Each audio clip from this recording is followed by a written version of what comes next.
There, I've got a recording thing coming up. Oh, webinar is now streamed live on YouTube. Yeah, give it a. It's still waiting. That's it. Still setting up. Give me a minute. Almost there. We're live on YouTube on mine as well already, so it might just be. There, I've got a recording Yeah. Okay. thing coming up. Yeah, we're live. Webinar is now streamed live on YouTube. Got it. Yeah, we're live on web. Okay, that's good. Okay, I'm going to start the webinar. Okay, you ready, Perry? I'm ready. Turn on your PowerPoint, please. Here we go. Okay, very good. I'm pushing a button. We're going live. We are live. Great. Well, thanks very much, Dr. Andy. It's great to be here for yet another webinar this week. So let's catch up with everybody and see how things are going. Alan, how are things with you down in Perth? Yeah, thanks, Barry. Hi, everybody, and thanks again for joining us for another 30-minute talks. Down in Perth, weather's been a little bit up and down the last week.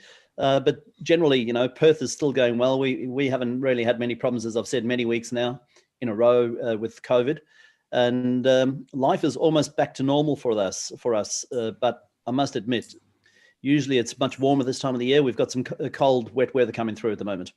Oh dear. Well, look, it's great to have Sarah joining us this week. So she's sitting on the other side of Australia, looking like a beautiful blue sky day, just like I've magically got here in KL again. So good afternoon, Sarah. How are things with you on the Gold Coast? Yeah, good afternoon, everyone. It's been a beautiful day here on the Gold Coast. Really enjoying as we kind of move from spring into summer. So really nice weather. Excellent, excellent. And Andy, how are things with you, man? Actually, things are going fine. The world's still struggling, but I'm doing okay. And as you can see, we still have a picture of Mount Everest up there. It was still one of our most popular shows we had about a month ago now. So we still have the highest mountain in the world as our welcome slide. What's the next slide, Perry? Well, we've got to thank a whole lot of people who've been joining us over a lot of institutions and where students have been coming from. So Andy, why don't you tell us a little bit about where we've been getting our participants and delegates from for the webinars over the last few weeks?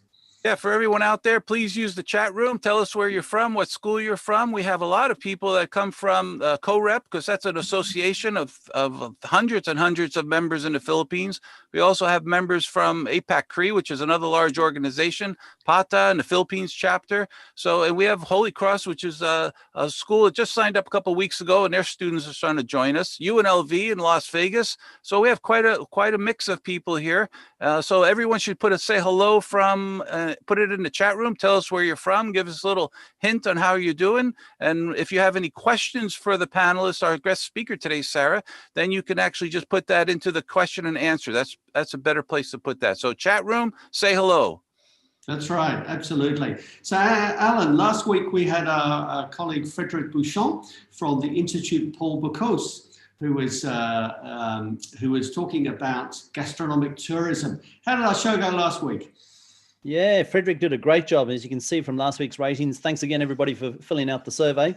We got you gave Frederic a average rating of 9.4, and you gave our 90 seconds segment last week an average rating of 9.2. Thank you very much for your feedback. Thank you for letting us know how you think, and thank you again to Frederic for a very interesting show.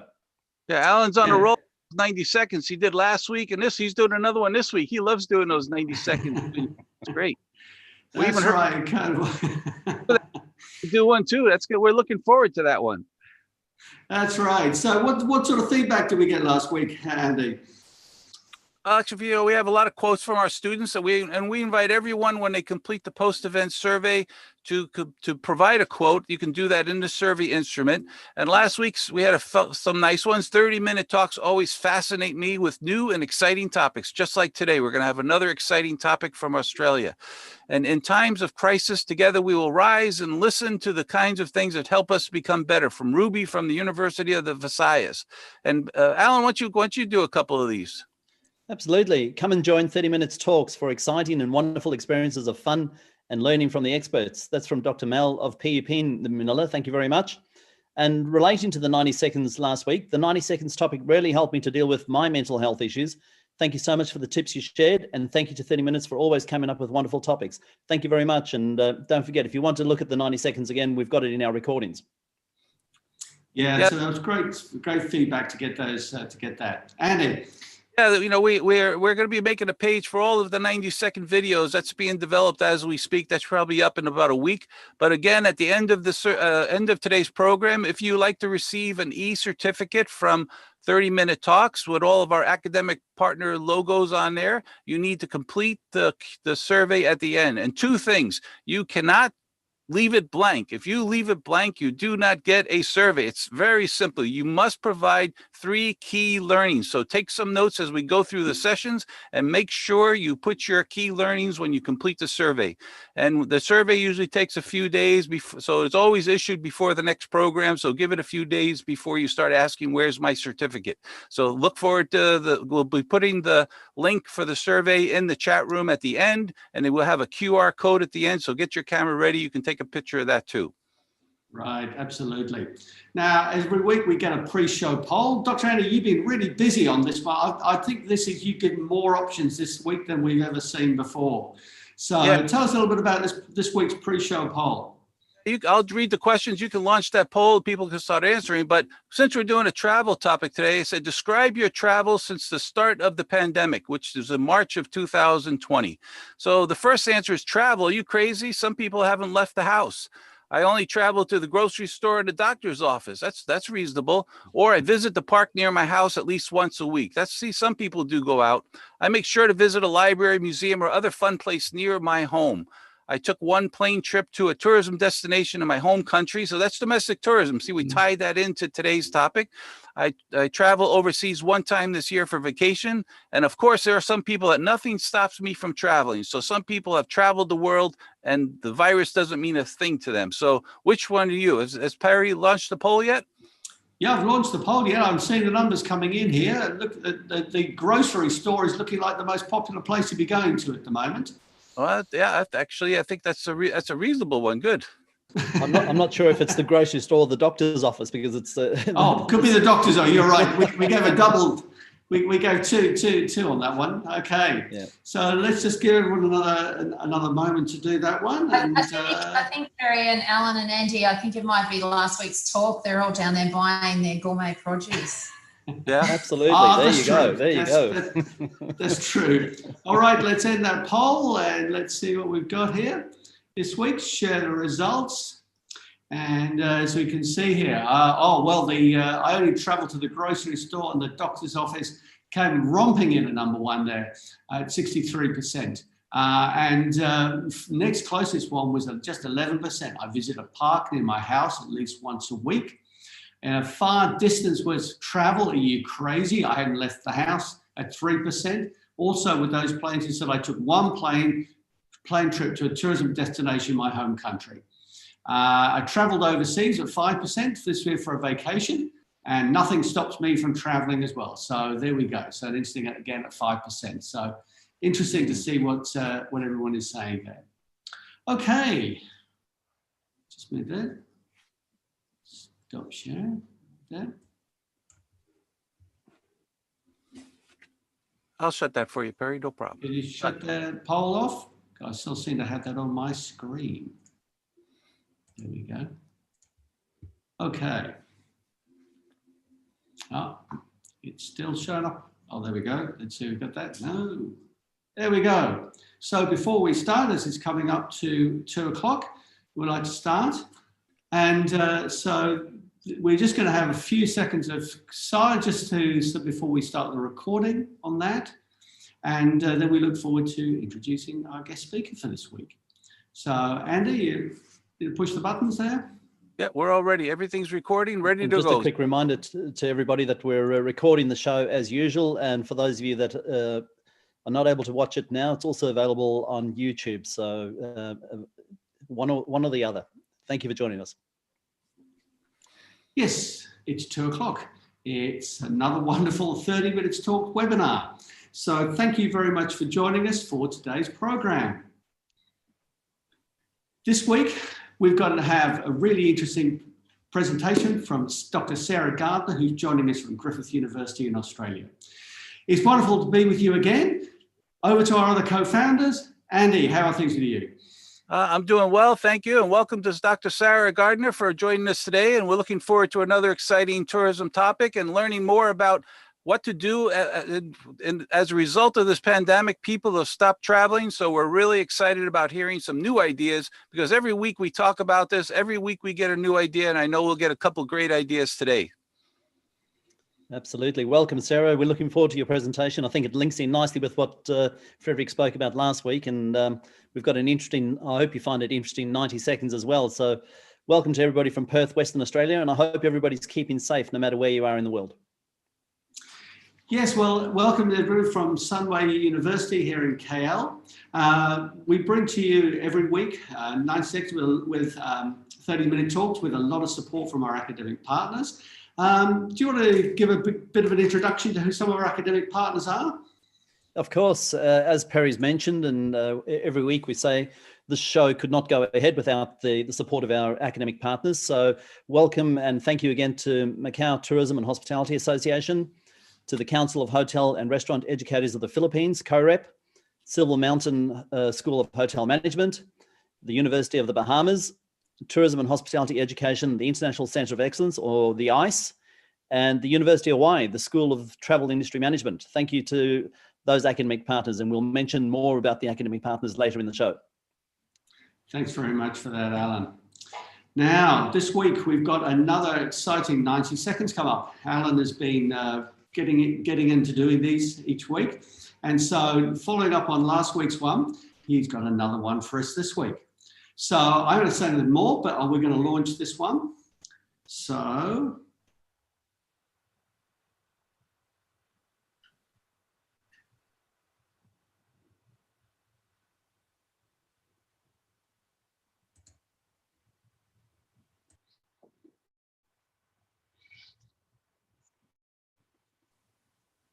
Perry, I think you have to optimize for sound. So unshare your screen and start again.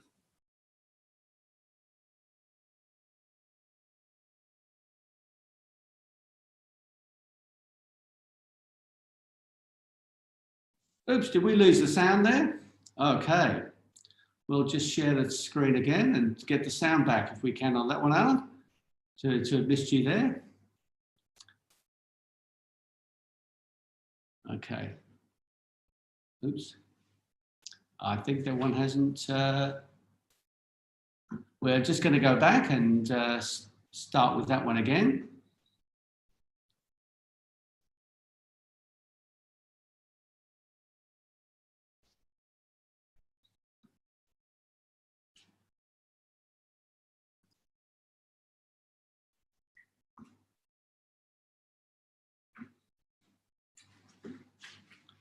So if we can just, I'll just get that back on the screen.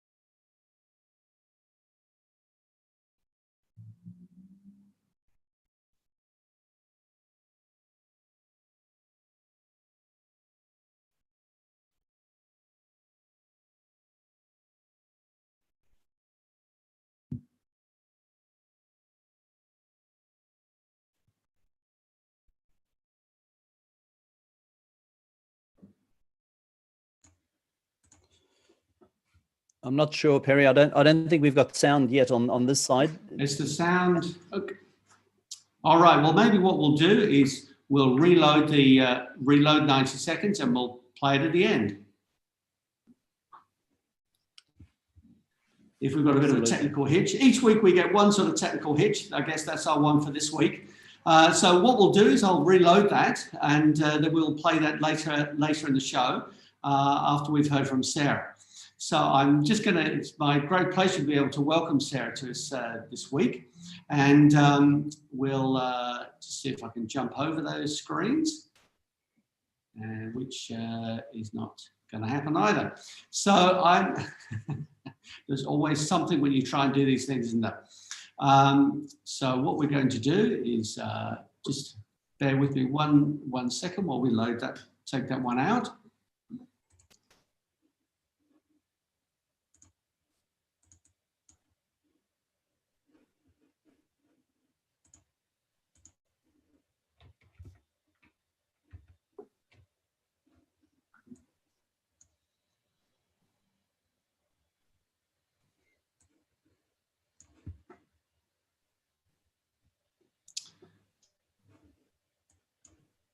And the share screens function has got a little bit video as well. There we go. So look, it gives me great pleasure this week to introduce Dr. Sarah Gardner. I've known Sarah for many years. She's the Deputy Director of the Griffith Institute for Tourism at Griffith University at the Gold Coast campus in Queensland in Australia. Sarah's got a long academic history and has done a whole lot of tourism research. And I've had the pleasure of working with her on some of that stuff many, many years ago. So at the moment, she's been working on a range of things, looking at reimagining tourism for 2021 and beyond. And we're also going to get her to talk a little bit about the free micro-credential online course called Tourism Ready for Recovery. Sarah, it's a great pleasure to welcome you to 30-Minute Talks. Thank you very much for taking the time and for joining us this afternoon. So over to you. Thank you very much, Perry. I'll just load my presentation. And hopefully you're seeing that now. Okay, hello everyone, welcome. Thank you for inviting me along to the talks this afternoon. I'm going to talk today about reimagining tourism for 2021 and beyond. As Perry mentioned, I'm the Deputy Director of the Griffith Institute for Tourism at Griffith University. And Griffith University is located in Queensland, Australia. You can see the little pinpoint on the map there. It is a major tourism, located in a major tourism city. So Griffith is actually located on the Gold Coast, which is one of Australia's leading tourism destinations. We also have campuses in Brisbane, which is about an hour away by car from the Gold Coast, and is our capital city for Queensland. So the Gold Coast is very much a tourism town. We have a population of about 700,000 people, but we do receive about, on any given day, in a normal year, in a normal day, say if I was talking to you 12 months ago, we'd have about 96,000 tourists in our city on any given day. So a major part of our economy is the tourism industry. We attracted about 14.2 million visitors last year, and we're actually doing quite well in terms of our tourism visitation. We were up about 13.5% on the previous year. As I mentioned, tourism is such a big part of our economy on the Gold Coast. About 1 in 6 jobs are tourism-related jobs, which is much larger than the average of about 1 in 10 across the world. So very much tourism is a very big part of our economy. Obviously, I'm going to talk today about different tourism destinations and particularly about domestic tourism. And domestic tourism makes up about 92% of our visitor economy. And obviously, in Australia, our international borders are currently closed to visitors. And Australians can't go overseas as well. And so the opportunity, I suppose, at the moment is to really capture that Australian market and get them to travel domestically. As a result of the border closures and the focus on domestic tourism, our accommodation sector seems to be doing quite well, particularly on weekends as people take short weekend getaways. The majority of visitors, domestic tourism in Australia is short breaks, particularly 1 or 2 nights away for a weekend. And so our accommodation sector is doing quite well. However, our tours and activities sector is really where we're suffering at the moment, particularly because the typical behaviour of Australians when they go and take a domestic holiday is to eat out. We like our food and drink. We go sightseeing, but typically we'll use our own car, so not book a day trip and those sorts of things. Go to pubs and clubs, go shopping, go to the beach, go to the national park. But obviously our tourism and our tours and activities sector is really struggling at this time because that's typically the type of activity that our international visitors undertake. Also, our event sector has been quite devastated by the COVID-19 pandemic. Our sporting and leisure events are typically worth about $200 million to the city's economy. And then our business events sector, about $570 million. So they're particularly struggling at this time.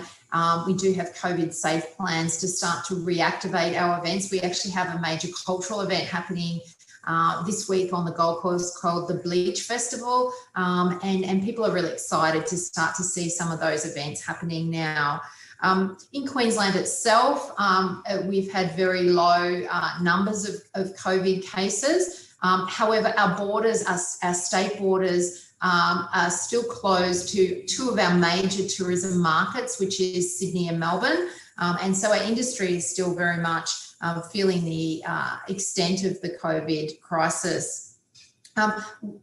However, there are some destinations in Queensland that are doing really well, and we're hearing this around Australia, and particularly the 2 to 3 hour drive destinations. So 2 to 3 hours from a major population centres in Brisbane and southeast Queensland are doing very well. So destinations like Stanthorpe, Noosa and other destinations that are within that 2 or 3 hour drive range are doing really well during this time. The destinations that are suffering are international tourism destinations. So namely the Gold Coast and also Cairns in the northern part of Queensland, which have a high reliance on international visitation.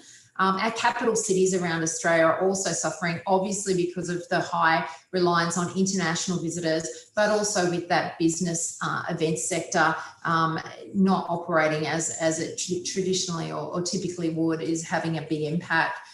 So I suppose the opportunity at the moment is to reimagine tourism in 2021 with a focus on domestic tourism, and then look beyond that to how international markets will start to reopen moving forward. So I want to talk today particularly about where is most affected around the world. The big question we're all asking in the industry is, when will international tourism restart? What are some of the market impacts, and what do industry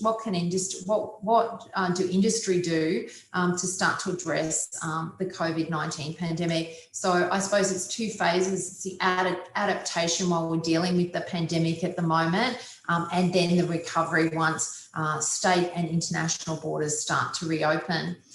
So this is some data from the OECD looking at which countries are most affected by the COVID-19 pandemic. And you can start to see the amount of GDP that tourism represents in the various countries, and also the total tourism employment. So obviously the countries that are most heavily impacted by the pandemic are the ones where tourism represents such a large proportion of their GDP. So you're looking at Spain, Mexico, Iceland. Keep an eye on Iceland. They'll be in the next, and some graphs to come. Portugal, France, Hungary, so a lot of the European countries, quite heavily dependent on tourism as part of their GDP, or what we refer to as a gross domestic product, or how important tourism is to their economy. We also see that there's many countries, maybe have a look at Iceland and see how important tourism is in terms of employment. And we can see places like Iceland, but also destinations such as Japan and Turkey, and some of the European destinations where tourism is a really important part of of creating jobs in those countries.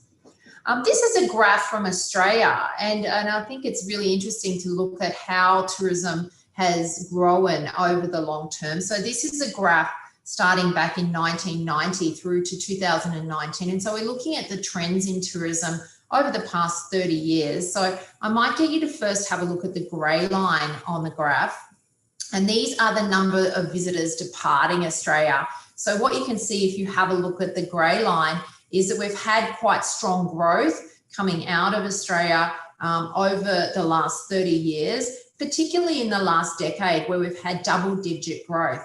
This is really important in terms of how the tourism industry has gone into this pandemic, because we've gone into the pandemic with quite a growth-orientated mindset. So many businesses were doing very well and flourishing prior to the pandemic, without, because the numbers of total visitors were increasing, made it very easy to grow your business and generate quite good profitability out of the tourism market. I'd now like you to have a look at the blue line and see what you think that means. So you can see here, that's Australians departing Australia. This may be for, moving overseas permanently and things like that, but a lot of this would be holiday and business travel. So people heading overseas for holidays in particular is what we'd like to focus on. So Australians departing Australia, and you can see here around about 2007, we had this crossover of lines. So up until 2007, there was more international visitors coming to Australia than Australians leaving Australia for their holidays and other trip purposes. Around about 2007, we saw this crossover where more Australians were heading overseas on trips than international visitors were coming to Australia. And so we saw the tourism industry move into, instead of being a net exporter of tourism, a net importer of tourism. So more of our tourism dollars were leaking out of our economy or as Australians took international holidays. And I suppose the real opportunity now with international borders closed is that Australians start to regain their love of domestic travel in Australia. And instead of heading to destinations such as Bali, Thailand, Vietnam, and so forth on their holidays, they head to a local Australian destination for those experiences. So I think that's a real opportunity. In terms of our growth, you can see most of our growth has come out of one particular market, which is China. So this graph is plotting growth in China, growth in Chinese visitation to Australia over the past 20 years. And you can see, particularly in the last decade, the real growth out of China. So again, this is thinking about the mindset of tourism businesses heading into the pandemic. Is the focus over the last decade has really been to get tourism businesses in Australia ready, China ready, and have product that could service the China market. What we're seeing now is businesses that were particularly orientated to service the very high volume and often high yielding China market. It was the largest market coming to Australia from overseas and also a higher spending market. So a lot of our businesses were really focused on servicing the China market. Now, back in March, when this pandemic sort of started to take hold in the tourism industry, and one of the first countries that our borders were closed to was China, the industry was starting to feel quite stressed at that time in terms of particularly those businesses that had the majority of their customers came out of the China tourism market. And so they started to, I suppose, feel the effects of the pandemic pretty early on. Some of those businesses have been able to reposition themselves. And the word we kind of hear tossed around in the industry at the moment now is the catchword is pivot. So pivot their business to look at other markets, first of all, other international markets. But as our international borders closed, a lot of those businesses are now moving to look at domestic tourism markets. Now, some of them will be able to do this. Other businesses, it becomes quite hard. And we have seen some business closures as a result of this because they were just serving one market. Something I often say to my students when I teach destination marketing is not to put all your eggs in the one basket. And what that means is if you have all of your eggs in one basket and that basket, you drop that basket, then you lose all of your eggs. And what we're seeing in this pandemic is that if a business had all of their market share in the one market, which is China, makes it very difficult if the China market stops operating, as we've seen in this case. What we're also seeing in destinations around the world, and this was the scene before the pandemic, and somewhat what we're seeing on some beaches now as a result of the pandemic, is this high volume, low yield tourists. And so a lot of destinations, as the number of visitors is reduced and in some cases almost stopped, we're seeing destinations now starting to breathe again in terms of their local communities and the social fabric of communities. And so destinations are starting to rethink and reimagine the types of tourism that they want to create on the other side of this pandemic. Are they going to continue to want to have high volume tourists where we sort of see these mass visitation, mass numbers come through our city? So the photo on the left-hand side is a photo of Prague. So you can imagine if you're a local resident walking through the streets of Prague at the moment, you're probably quite enjoying the lack of visitation in the city. Do they want to really return to this high volume visitation? So we're seeing a lot of visitors, a lot of destinations really start to think about, you know, how they reimagine and reopen their cities on the other side of this pandemic. And the other question that's really fundamental to the industry is, when will this restart? So this is a business survey that was conducted by the World Youth and Student Travel Confederation back in August. And I mean, it is the catch question at the moment as to when destinations will start to reopen. This data suggested early the first or second quarter of 2021. And again, this survey was done of around about 300 businesses across 69 countries. And I do encourage you to have a look at the World Youth and Student Travel Confederation website, because they're producing monthly reports at the moment on the COVID-19 pandemic. But interestingly, since August, this date is really pushed out. So in Australia, we're thinking late 2021, but often may push into 2022. And even if international borders reopen, the challenge for the tourism industry is really to rebuild consumer confidence. So although the borders may be open, we need to make sure that we're rebuilding confidence in consumers, that they can take a trip and that it's a good time to take a holiday right now. Particularly challenging for Australia as a destination. So for many of our higher yielding markets, be they the United States and Europe, the trip to Australia is a long haul trip. So you're spending quite a number of hours on a plane. And often for those visitors, it's a once in a lifetime trip. So they'll be thinking to themselves, is now the best time to take that once in a lifetime trip to Australia? So there's lots of work to be done in terms of rebuilding consumer confidence moving forward. So, when numbers return to levels around what we saw in 2017, 18 and 19, we're now thinking that that's going to be quite a few years away. So recovery is now expected to start later and be slower than we previously thought, particularly when I was talking about this back in March and April.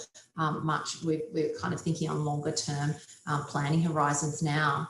The other interesting part is, as international borders are closed for many destinations, obviously the opportunity is domestic tourism, and this is again some OECD statistics, but looking at the proportion of domestic tourism expenditure compared to international or inbound tourism expenditure. So you can see that some countries with international borders closed, a large percentage of their tourism economy, their visitor economy, is actually made up of domestic tourism. So if they can reactivate or get domestic tourists out there traveling again, they're probably not so heavily impacted as those economies that have a lot of red, so a lot of international inbound tourism.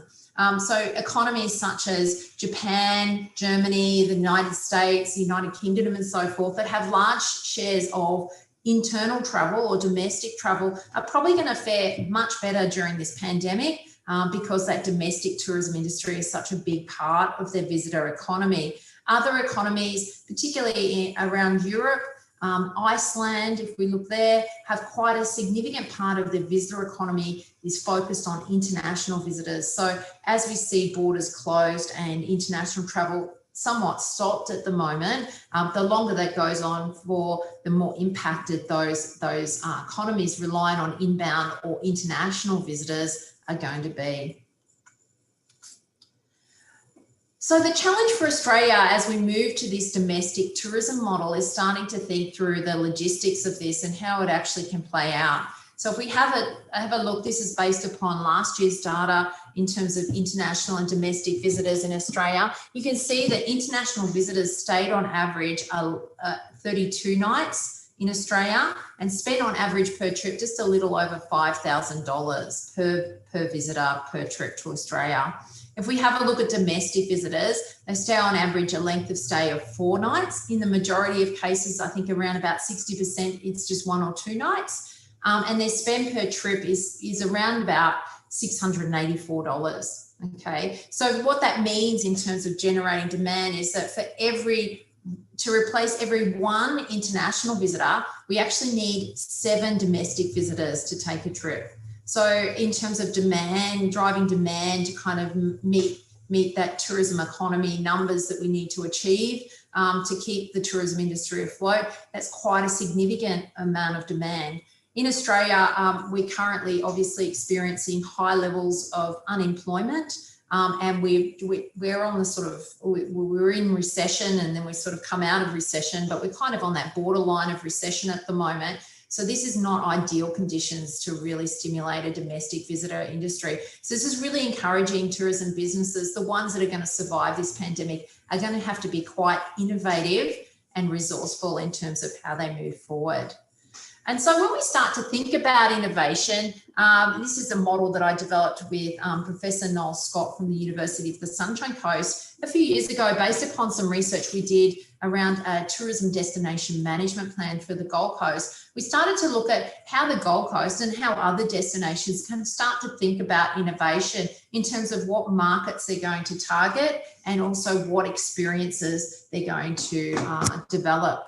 And so this little matrix talks about the opportunity to look at existing markets and start to really consolidate your experience within existing markets with your existing experience offering. So we call this a consolidation strategy. So offering your existing experience to your existing markets. And so often we see many destinations, this is what they do, this is their bread and butter. When you saw that growth in terms of international visitation to Australia, for many years Australia when you got a high growth market, you can often just keep targeting that same market mix and with the same experiences and continue to see quite good sustainability and profitability out of that market. So you've seen most destinations around the world over time have developed quite a strong consolidation strategy. If you think about the destination we saw before, Prague, it's traded on the same type of experience with the same type of markets for many years. However, what we see if we want to see some innovation come into the market is maybe, and we're seeing this at the time during the pandemic, is offering our existing experience, but thinking about new markets. So for many destinations around the world, that is, as international borders are closed, a destination that has been highly focused on international markets may start to reposition itself to really focus on new markets within the domestic market. So we call this market innovation. So offering your existing experience. So obviously at the time of pandemic, there's not a lot of cash around to invest in new experiences. So often what businesses are thinking about and destinations are thinking about is how do I repackage what I've already got for a new market? And we're seeing a lot of niche markets open up. So I'm going to talk about some examples of that later on in my presentation. The other thing we can do is if we're doing really well in a particular market, and for the Gold Coast, the domestic market, we've always been seeing, we have theme parks on the Gold Coast. We have an excellent, you can see in my background, excellent beach experiences. And so theme parks and beach have been a really important part of the Gold Coast experience offering.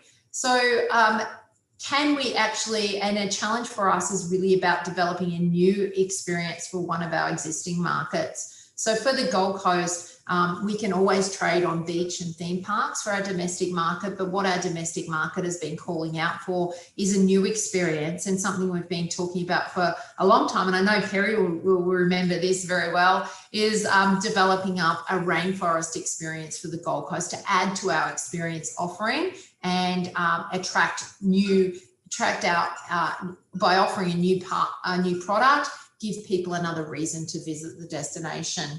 And in the fourth quadrant is this idea of transformational innovation. And this is where you develop a new experience offering for a new market. And on the Gold Coast, one of those things that's been talked about quite a lot is cruise tourism prior to the pandemic. So there was a strong push to develop a cruise ship terminal on the Gold Coast, which would be a new experience offering, and then would often open up a new market for the Gold Coast moving forward. So in terms of thinking about an innovation strategy for the destination and for business experiences, starting to think through new markets or existing markets, new experiences or existing experiences has been a really interesting way to kind of think about how you might innovate, particularly during times of pandemics. So I want to talk about some of the things that have been happening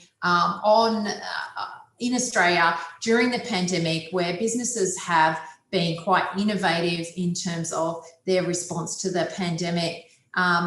And what we saw very early on was a lot of businesses moved pretty quickly to offer online experiences. So I do encourage you, one of the businesses that's moved really fast is Airbnb. So apart from an accommodation offering, they also have a experiences offering. And so that's been around since 2014, I think it started.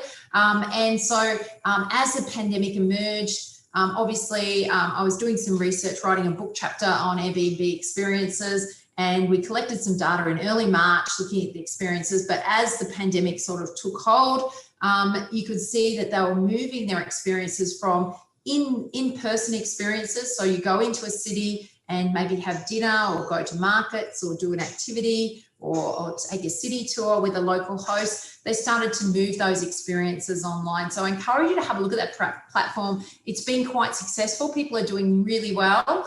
So you can now take a leopard safari in Sri Lanka virtually in the comfort of your own home.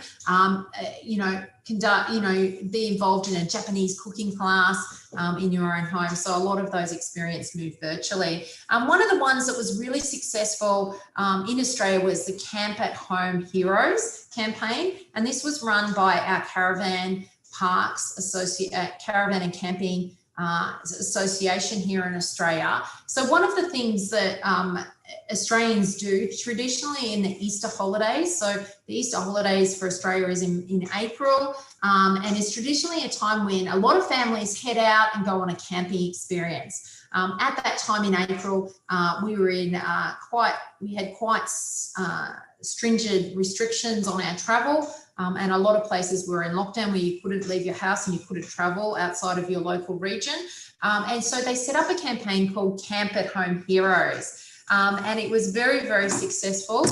So people could take their tents and set those tents up in their own backyard and then post videos and photos and talk about the camping experience by camping at home.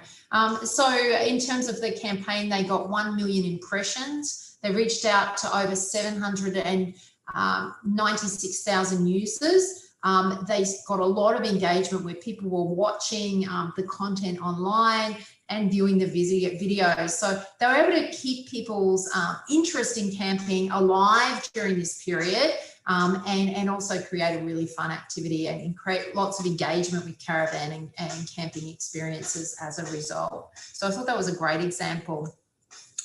Some other things that we're seeing happening, and this is just one example, but we're seeing this right around, particularly with last week's talk, we talked about food and wine and things like that. So a lot of experiences are moving those food and wine experiences into the virtual world. So Yarra Valley Virtual Cellar Door, where people could buy produce, have it shipped to their house. They had weekly wine tastings and experiences where people can share their love of wine and talk to the winemakers and interact with other people that had that shared love of wine. So we're seeing a lot of those kind of food and wine experiences move into the virtual world.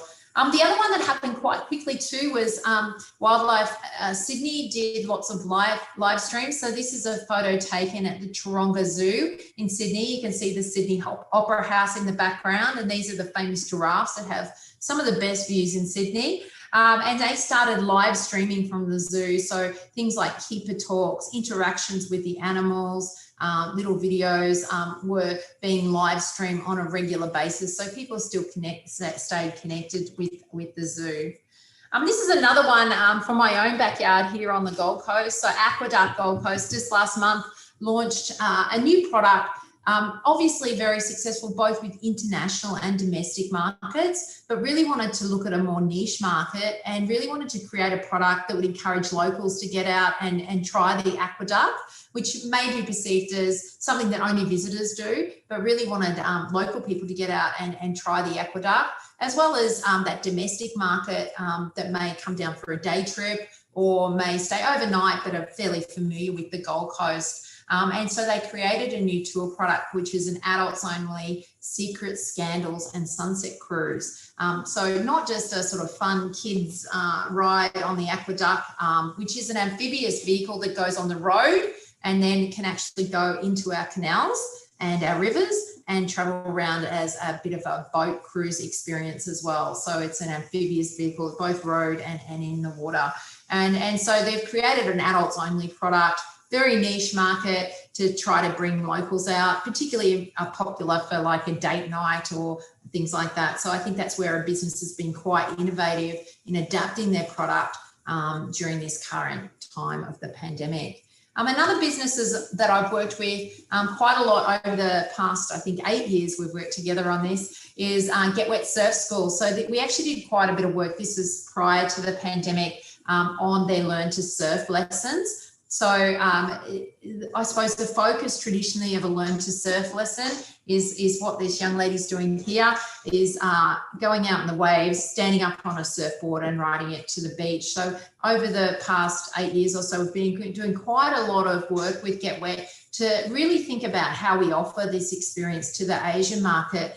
And when we did some research, what we found is that a lot of the performance expectation of having to stand on a surfboard perhaps could be too difficult for many people, particularly if you're not a good swimmer and the beach is a really unfamiliar environment for you. So we invented a new product called Jump and Splash and really changed the dynamics of the surf lesson to be more about experiencing a surf beach for the first time. You may stand up on a surfboard or you may not, but guess what? Everyone does. It's not as hard as it looks. But also really focus on this social side of the lesson, interacting with the instructors, interacting with the other people in your class, and really just having that Aussie beach experience. And that's done really well in the marketplace. So back when I started working with Get Wet Surf School in 2012, Asian and particularly looking at Chinese visitors was less than 10% of the Get Wet consumer base.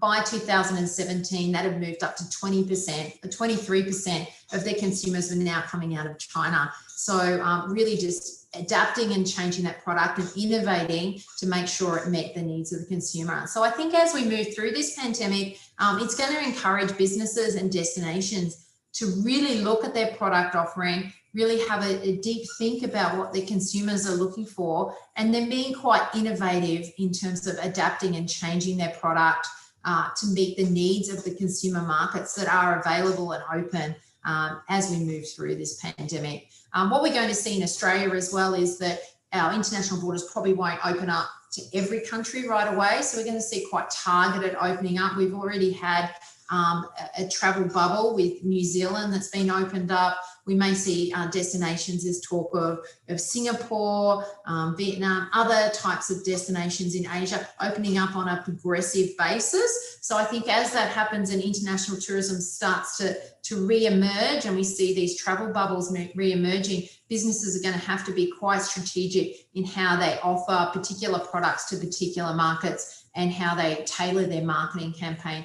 to really get their share of that international visitation again. So if all of those examples interest you and you want to learn more about the COVID-19 pandemic and what's happening around the world in terms of how businesses are responding to it, maybe thinking a little bit about your business and your destination and what you know about tourism, and then joining our Tourism Ready for Recovery. It's a short online course. We have an expression of interest, so if you fill it in, you can do the online course. You can watch videos, short presentations, listen to podcasts, read media stories, case studies and industry reports. I've just got a link there, so you can go to that link. and have a look at the Tourism Ready for Recovery. And if you want to learn more about the pandemic and how it's potentially impacted upon businesses, hear stories from other business owners. We've got an interview there from Sarah Colgate from Aqueduct. So she tells you a little bit about how her business is adapting during the pandemic. But I thank you very much for having me today. I hope that's been enjoyable. This is obviously, maybe if I watch this talk back in another month's time, things might be a lot different. Things are moving very quickly during this time. But really encourage you to think strategically about how you innovate and develop your product during this time. Also, just put a link there to the Griffith Institute for Tourism website. We're Australia's largest research institute, ranked #1 in Australia and #3 in the world. And we have about 35 PhDs and about 33 PhD students. So we've got a large cohort of international researchers from around the world that are part of this institute. And so if you want to have a look at some of our other research or projects that we're working on, encourage you to go there as well. So thank you very much for having me today.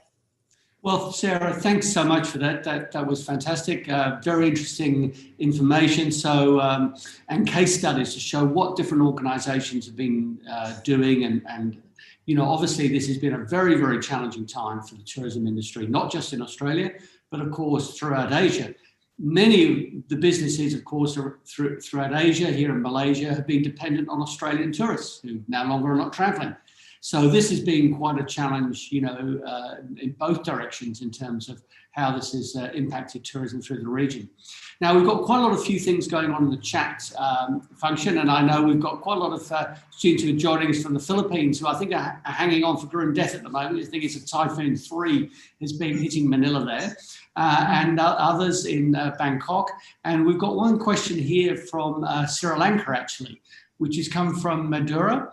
And his question has been, he says, look, I've seen the rise of the cost of operations with this new normal. As a domestic traveller, I've been affected with these new costs. So what's your advice for tourism operators to manage these extra costs? How have businesses in Australia been dealing with that? I think it's going to be a really challenging thing because it's quite interesting. The costs have gone up, the consumers' expectation in terms of what they're prepared to pay has stayed relatively the same. I think as we move through this, we'll see a lot more smaller group experiences, and often the price of the experience will have to go up as a result of this, I think. But it's about managing consumer expectations. As you know, you can't have a restaurant that's half full and still charge the same price for dinner to make that restaurant viable, or the same with the tour bus. You know, if you've only got, 6 people on the tour and you normally have 12 people, well, obviously the price of that tour has to go up to cover the cost. I haven't seen evidence of this yet. Okay, so I think consumers are still expecting to pay the same price, but I think as we move further into this pandemic, obviously there's going to have to be a readjustment within the market. Yeah, and in past show, we've been looking at the challenges facing businesses for recovery and some of the issues that we've been, different organisations have been faced with, as well as different destinations, which we've covered in past webinars as well. Dr. Andy, over to you. Have you got any thoughts or questions or comments for Sarah? Of course, Sarah. It was a very nice presentation, and I like the part about the domestic tourism. And for example, in the United States, we have 50 states, so people travel domestically all the time. And Americans don't do international travel as much as Europeans and Asians. But in the Philippines, for example, they have Banaue rice terraces, one of the man-made wonders of the world. And probably 95% of Filipinos have never been there, even though it's probably just a 5 or 6 hour drive from Manila. How many Australians have been to cons, and how many, are there places in Australia that Australians haven't been to that can be like a new destination for them?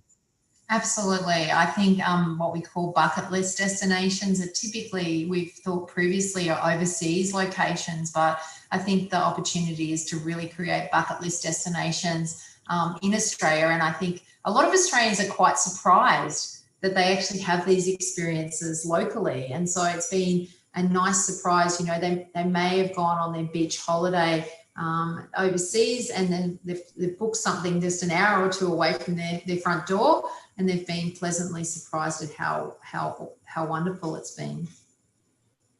I think nothing brings it home more than when you get an international visitor that comes over and stays at your place. I've had some friends come over from Switzerland, stay with me for some time, and in fact hired a camper van and drove around Australia. And by the time they got back to my place, it was, where else have you been? I've never been there myself. I've never seen that. I've never done that. So yeah, there are many places, I'm sure, everywhere in the world that most domestic locals would have not traveled to, and I'm sure when you start looking at your own country, there's many experiences. And there's some great benefits to domestic travel. You don't have a language barrier. You're eating similar food to what you know. You don't have to get passports and visas and all those sorts of things. You're in, and interestingly, this will be interesting moving out of the pandemic, you're in your same healthcare system in a lot of cases, so you don't have to worry about international travel insurance in terms of your healthcare. Those sorts of things I think are going to be really key selling points for building the domestic tourism market moving forward. Sarah, do you think, you mentioned the cost of domestic tourists may have to go up, but if it takes 7 local tourists to make up 1 international tourist, are they going to try to increase to bring more people at a lower cost or less people at a higher cost? And then that reduces the type of tourists to the premium people who can afford it. And where do the rest of the people go? There's got to be markets now. Yeah, I suppose there's 2 sides to that equation. We're still talking low volume, high yield here in Australia in terms of what we're looking for. However, often when people head overseas, one of the most popular destinations for Australia is Bali, and the reason why people go there is the value for money.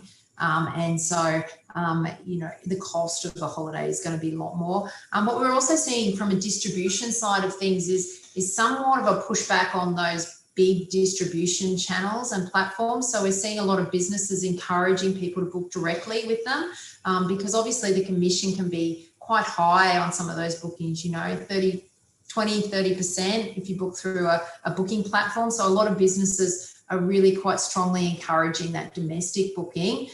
If they can bring down the cost of commission, that can help with in terms of their margin. So what the actual operator sees in their pocket at the end of the experience. In Singapore, they're promoting stay vacations where the locals should stay at a local hotel, but a person who wants to travel is not going to spend their money on a local trip because they're going to save their money waiting for that international trip. So have they tried the staycations in Queensland? Yeah, and I saw a really interesting example in the States actually with Disney. They were promoting holidays where a lot of the kids had to stay home from school. So they were actually offering parents to come and stay at one of the Disney resorts and do their homeschooling from a Disney resort. So, study a little bit during the morning and then head out to the pool and then back and do a little bit in the afternoon. So we've seen some quite interesting innovations. Yeah, I think the staycations are going to work. The industry is going to have to be quite innovative though in the long term to kind of keep people's appetite for those types of experiences. And I think the challenge is really once international borders reopen is to try to keep those domestic visitors traveling domestically as much as possible to keep those, to keep the visitor economy afloat over that time. But I think we will see some contraction of businesses because just the volume and the numbers just don't, there's just not and it's interesting in terms of our political, the politicians and what's being talked about in Australia. I think it's really important that the industry play quite good advocates for itself because at the moment there seems to be this impression that domestic tourism is going to save the day, but I think for visitor economies like Australia, that's going to be very difficult. Maybe in the US or other places, they may do better with just domestic tourists, but for Australia, that's going to be very challenging. That's going to be a very challenging environment. So the industry will have to be propped up by government subsidies until we get not just the international borders open, but the level of visitation, international visitation coming back through to ensure those tourism operators are there at the end. But I think that becomes slightly less of a challenge in countries like India, China, where the populations are much greater. That, you know, you can, if you can mobilize just a small percentage of domestic tourism, you've got a bigger or better chance of some sort of tourism recovery. Yeah, I think it's going to be really different in different destinations around the world, and that's I think it's going to be the interesting side of this. Is, you know, those countries with big populations are going to do quite well. Countries far away with smaller populations like Australia are going to probably struggle. And even, I mean, I do quite a bit of work with Indonesia as well. And, you know, that's an economy that's probably going to struggle without the international tourism coming in, just because of the nature of its visitor economy. So quite interesting to see how this all plays out moving forward. And it certainly will be. Well, Tara, thank you again so much for joining us again on 30-Minute Talks. We really do appreciate you taking the time to come and join us. And thanks for those insights that you've given us this week. That's been fantastic. And we really do appreciate you doing that. And thanks again also for telling us about that micro-credential course called Tourism Ready for Recovery. And I know if anyone's interested in that, then they can go onto the website for the Griffith Institute for Tourism and find out more about that. So again, Sarah, thanks so much for coming and sharing your thoughts, insights, and experience with us this week. Really appreciate it. Thanks for having me. It's been really enjoyable. Thank you. Thanks very much, Sarah. Come on, everybody. Give Sarah a big round of applause virtually. Yes, well done. Thank you. So, as always, we've really got a lot of people to thank, for particularly our academic partners. Andy, over to you. Yeah, as always, I know we've mentioned some of our academic partners before, but we have to thank the Tourism Industry Board Foundation, Pacific Asia Travel Association of the Philippines, our friend Bob there, Asia Pacific CRE, HOSCO, and I think our speaker next week is going to be from HOSCO, so that's exciting, one of our academic partners. And of course, UNLV, the Harrah College of Hospitality, and our most popular and largest supporter is LPU, the Lyceum of the Philippines University. So thank you to all of our academic partners. Yes, very much so. And then, as you mentioned there, next week our guest speaker is going to be John, who's joining us from HOSCO. So we'll talk a little bit about what's going to bring us up to next week with their relationship with Lobster Inc. Yeah, absolutely. Listen, we're looking forward to introducing John Law to everybody. For those of you that don't know him, we look forward to welcoming him to the show. John is Director of Development and School Relations with HOSCO. HOSCO is known as the Hospitality Network, so they're very much involved in hospitality and tourism industry. And he'll be presenting HOSCO's new relationship with Lobster Inc., which makes their award-winning and widely adopted online industry training available to hospitality schools around the world. And I've had an opportunity to look at the products. I know Andy's had a bit of an opportunity to look as well. We think this is something that you'll be very interested in. There's some great products, products that they're featuring in there. And John will be there to talk to us about HOSCO and what they do, and about the Lobster Inc. products that they have as part of their product suite. Yeah, and HOSCO is a partner of many different education, different institutions and universities in many different countries. So we're really looking forward to welcoming John next week and to hear more about what they've been doing, some of the challenges they see, some of the ways that training is going online, and some of the ways that obviously many institutions have been challenged with how to do that, and some of the other opportunities for getting around that going forward. So in terms of getting certificates, Andy, do you just want to finish off with a few words about that? Yeah, one more reminder to all of our attendees who want a certificate, please be sure to fill out the post-event survey, and there's a link going into the chat room right now. I'll push that button. There it is. You have the link, and there's a QR code, and it's also possible to get a link at when the program ends. It'll come up automatically, but be sure you put your 3 key learnings from today's program. Sarah has offered a lot of things. I like that. The backyard, people living in the backyard. That was great. Set up your tent in your backyard and you have your own little vacation in the backyard. I used to do that with my kids all the time. I don't know. Now it's like, it's popular. So fill out the certificate, fill out the application. We'll get that, and the certificate will be emailed to you before the next week's program. So look forward to it. And again, thanks for our academic partners for supporting us with our certificate program. Yes, and thanks once again to Sarah, again for joining us and for sharing those insights. That was fantastic. And Alan, over to you. Thank you. And just a final thank you to Mahatma Gandhi University, the University of Santo Tomas, Joji Iligan International Schools, Holy Cross College, Sunway University, and of course, National Kaohsiung University, our final 6 set of academic partners that support us here today. Thank you, everybody. A great show. Sarah, thank you very much for sharing all your fantastic thoughts. I look forward to the survey and the learnings that the students have taken from it. Look forward to speaking to you again. And thank you, everybody, for joining us on 30-Minute Talks. And again, thank you. This is Dr. Andy saying goodbye. Thank you for joining us. Sarah, thank you, and have fun in Australia. And we'll look forward to having some of your students join us in the future for our 30-minute talks. Absolutely. Thanks, everyone, for having me today. Thanks again. So I'm Perry Hobson from Sunway University here in KL in Malaysia. Thanks again for joining us for 30-Minute Talks. Thanks again to all our academics partners and supporters. And we look forward again to seeing you next week. Bye, everybody. Cheers.